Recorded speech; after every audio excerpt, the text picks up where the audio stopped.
a reportagem diz que Rodrigo Caio e Felipe Luiz devem encerrar seus vínculos e que o Flamengo não abre mão de Gabigol, Bruno Henrique e Everton Ribeiro e fica, né, com um mico na mão em relação a Cebolinha, Pablo e Davi Luiz. O que fazer com esses jogadores que têm um custo alto, no caso do Cebolinha mesmo veio com um custo altíssimo, mas que não entregam futebol. E aí, Alan, o que você achou interessante dessa reportagem?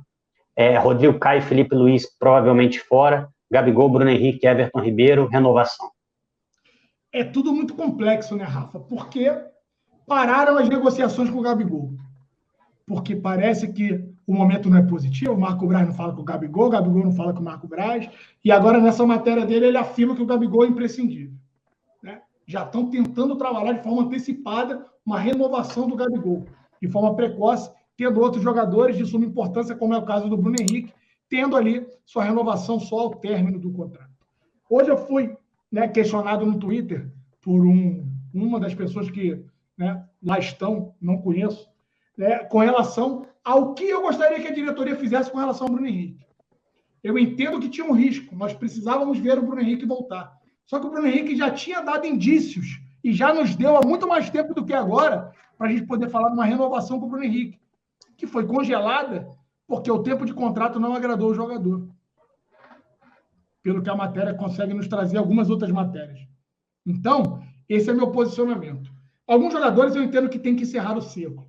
O amigo aqui fala muito, né, que gosta, do o Ricardo Pedreira também falando muito que é uma pena o que está acontecendo com o Rodrigo Caio. Eu acho que, infelizmente, o risco de ter o Rodrigo Caio no Flamengo é muito ruim.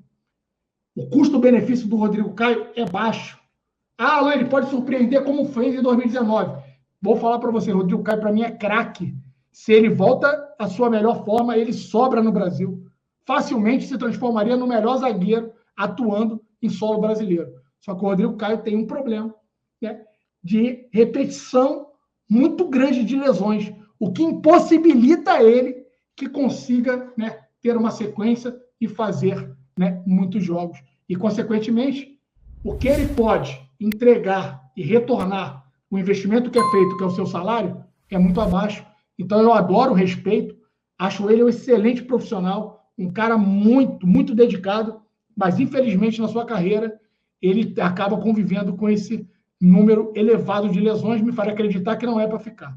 Um outro jogador, que para mim foi um erro da diretoria ter colocado uma renovação automática, que foi o caso do seu Davi Luiz, mas que parece, Rafa, que inclusive já tem foco de descontentamento dele com a postura do elenco, com a forma como os jogadores estão levando a temporada 2023, que faz com que esse tipo de matéria, eu recebi informação também interna dentro do clube, que a insatisfação do Davi Luiz com muitas das coisas que estão acontecendo dentro do clube já faz com que ele repense se ele vai permanecer ou não no Flamengo para 2024. E aí, eu entendo que isso talvez possa ser uma ótima oportunidade de correção. Porque o Davi Luiz, se nós conseguirmos trazer zagueiros, e aí está o grande problema, aí está o grande medo do torcedor rubro-negro. Porque se nós conseguíssemos trazer, ter competência, né, e capacidade no mapeamento de atletas, e nós conseguíssemos trazer atletas para a posição, capacitados para assumir a posição, eu entendo que seria uma ótima o Davi Luiz sair. Sendo bem honesto com você. Eu entendo que seria perfeito, né, o Davi Luiz sair, porque já é um jogador com a idade mais alta, é um jogador que tem um custo altíssimo aos cofres rubro-negros e que a gente pode sim conseguir, né, com uma economia gigante, uma entrega até superior. E o que me faz acreditar nisso é o posicionamento do Fabrício Bruno, Rafa.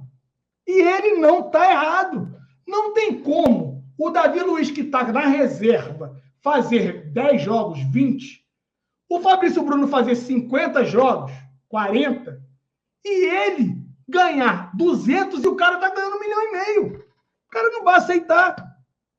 Ah, o Léo Pereira teve a sua valorização, o Léo Pereira melhorou agora. Ele vai querer, no mínimo, que equipare, que acabe tendo uma equiparação salarial próximo ao que o Léo Pereira ganha. Porque ele se transformou no titular absoluto do Flamengo. E convenhamos, é justo. É justo. Se ainda entendem que o nível do Fabrício Bruno é bom, trata-se de um bom jogador, tem que ter essa valorização. E esse é um outro problema que a diretoria vai ter que administrar. Por isso que, às vezes, eu reclamo aqui, quando fala-se em trazer o jogador para pagar 2 milhões, pagar 1,5, paga não sei quanto. Quanto mais alto é o sarrafo que a gente coloca, mais a gente se torna refém desses valores. Porque tanto os empresários, quando você vai lá e compra um Claudinho por 25 milhões, igual eu vi muita gente no chat, tem dinheiro, Flamengo não é banco, compra a porra do jogador, paga os 25 nele. Amigão, você aumentou o sarrafo e a próxima negociação o nego vai querer também os 25. O nego vai querer morder 20. O nego não vai baixar o valor para você, porque você é bonitinho. Não vai. Então, é uma linha perigosa que a gente já traçou há muito tempo. A gente paga valores hoje muito altos, né, a muitos jogadores, e aí isso traz uma enorme dificuldade. Quando a matéria cita mais à frente, Cebolinha é um problema, o que vai ser feito com o Cebolinha? Você vai emprestar o Cebolinha para tentar valorizar e conseguir vender de novo? Talvez ele consiga render lá no Grêmio ou em qualquer outra equipe. Já começa burburinho aí de que o Grêmio, né, pode querer a volta do Cebolinha, né? Já que vai perder o Soares, e aí tentou o Bruno Henrique, se assustou com o salário do Bruno Henrique, pode ser, então, que o Cebolinha possa retornar para lá. Aqui ainda não rendeu. Será que vai render? Não sei. O Michael acabou rendendo. Eu tenho muitas dúvidas. Infelizmente, o Cebolinha, para mim, foi uma grande frustração. E aí, para compartilhar do erro da diretoria, eu também teria contratado. Não pelos valores. Eu achei os valores altos na época, mas é o valor de mercado e tudo mais, eu vou aceitar e vou entender. Mas é aquilo que eu falo para vocês. Quanto maior é o sarrafo, pior fica. Pior fica para você poder repor. Eu estou falando tudo isso, Rafa, porque aí da matéria diz que 3 jogadores são imprescindíveis. Gabigol, Bruno Henrique e Everton Ribeiro. A gente leu a matéria há pouco, e tem a matéria do dia que você me manda, que fala que o Everton Ribeiro não vai ficar. Que, inclusive, já teve sondagem dos árabes. E aí, quem é que está correto? É o Diogo Dantas, falando que é um jogador imprescindível e a diretoria não abre mão? Ou é, né, a matéria do dia, que eu não sei se foi assinada pelo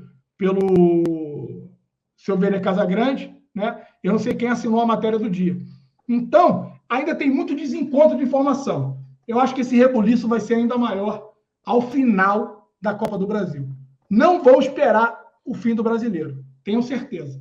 Ao término da Copa do Brasil, Rafa, a gente vai ver o impacto que as coisas terão dentro do clube, né? E, convenhamos, com o título, esse impacto ameniza um pouco. Infelizmente, um insucesso no Morumbi no último jogo vai trazer, sim, uma reformulação brusca, ao meu ver, dentro do clube de regata do Flamengo, talvez do tamanho que tem por necessidade de ser feita, tá? Porque, assim, o título vai mascarar algumas coisas. Porque, mais uma vez, eles vão se esconder atrás de uma conquista, do título. Tem torcedor que cobra hoje que vai aceitar a Copa do Brasil como grande título do Flamengo 2023. Mas é importante que a gente coloque isso aqui, Rafa, para que o torcedor possa, né, ter ciência das coisas.